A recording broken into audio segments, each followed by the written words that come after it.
Hi everyone, this is Jeanne-Marie Taylor from Jeanne-Marie Taylor Muse on Facebook. How are you today? I hope you're doing well. I appreciate the time that you're spending with me here today.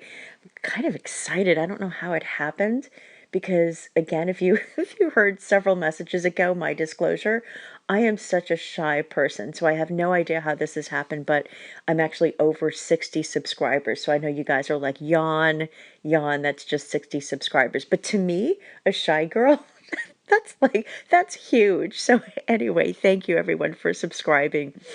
And please share my channel with anyone who you think would benefit from having uplifting and soothing messages at this time. I also occasionally will do some energy work, some healings. I love to teach little techniques. So, but what I want to do today, let's get down to business. What I want to do today is to extend the conversation that I've been having over on my Facebook timeline. There's a post called Real Talk. And I just wanted to I'm going to actually just read that. If anything comes in to me intuitively while I'm speaking it, I will let you know, but I want you to hear this message with my voice. Sometimes it just helps to get a message a second time and hearing it from somebody's actual voice. So here is what I wrote this morning.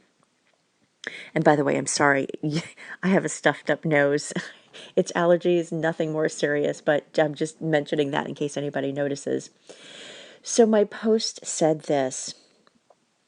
Some folks on Facebook have been implying that if we don't all come out of the COVID-19 experience with a new skill, a new business, thinner thighs, a gorgeous work of art, etc., that this means we lack discipline, as we supposedly now have much more time on our hands to get things done. My take? Shaming others has always been with us. It's nothing new. But I want to tell everyone reading or listening to this right now, there is no shame in quote unquote just surviving now. That's right, protecting yourself and just surviving is huge. It's huge. So if you are surviving physically right now, guess what? You get a trophy. Yay.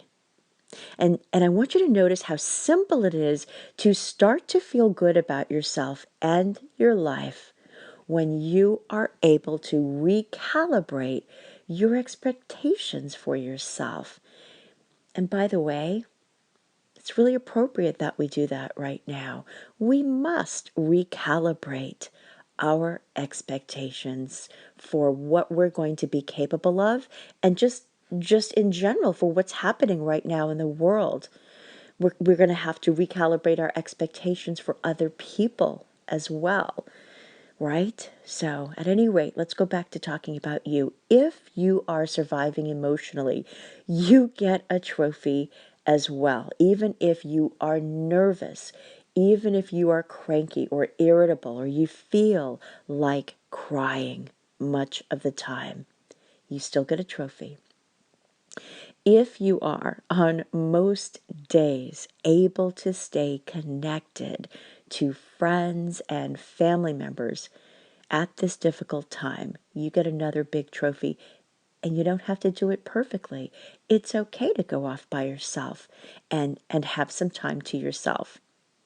And if you're training yourself to face grim realities, because we know many of us are going to be facing grim realities. If you are training yourself and working with yourself to be able to handle that with anything even vaguely approaching a good attitude, for even just 5 minutes a day, despite the fact that you're terrified of what lies ahead, you too get a trophy. And if you manage to find even a little bit of compassion, even just a bit, for someone who's annoying you right now, that's right, you too get a trophy. And if you manage to feed yourself today. If you manage to find semi-clean matching socks this morning, you definitely get a trophy. But quick note, it's okay to have unmatched socks at any time, and that's totally cool. And if you occasionally manage to carve out just a few minutes for yourself for a little bit of daily self-care. For example, if you find the time to listen to one of my free healing recordings or to one of my messages here on YouTube, then oh yes, you deserve a trophy. So the bottom line here, the message I want to share today, real talk, is this. Don't let anyone shame you, my friend. Not now and not ever. And please, please don't shame yourself. We need you feeling strong now. We don't need you feeling less than. We don't need you feeling inadequate.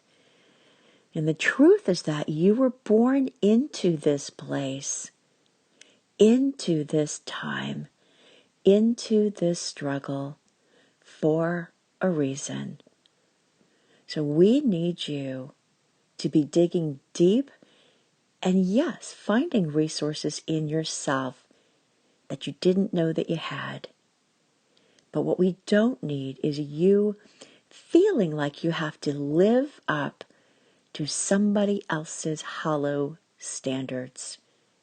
Standards that may, in fact, be born of those people's insecurities. And one more important thing, please remember that some among us were struggling before the crisis. And now they don't have food. Now they don't have clean drinking water or writing materials or art supplies or electricity or an internet connection. So shaming others in this way, as you yourself might have felt shamed, well, that's not okay. So I hope nobody has felt shamed by any posts that they've seen. I know a lot of people have very uplifting and supportive posts, but there have been some lately that have been really sort of, I think, sharing some unrealistic expectations of us now. And I don't want you to feel that you have to live up to that. So that's it. That's it. That's the message. I want to invite you to comment here, right here in YouTube, or if you would like to join the conversation over on my timeline, there must be like maybe 60 comments or so right now. We're talking about it because this is really important. You know, people are needing to know that it's okay to just go slow and to just figure stuff out slowly, step by step, baby steps.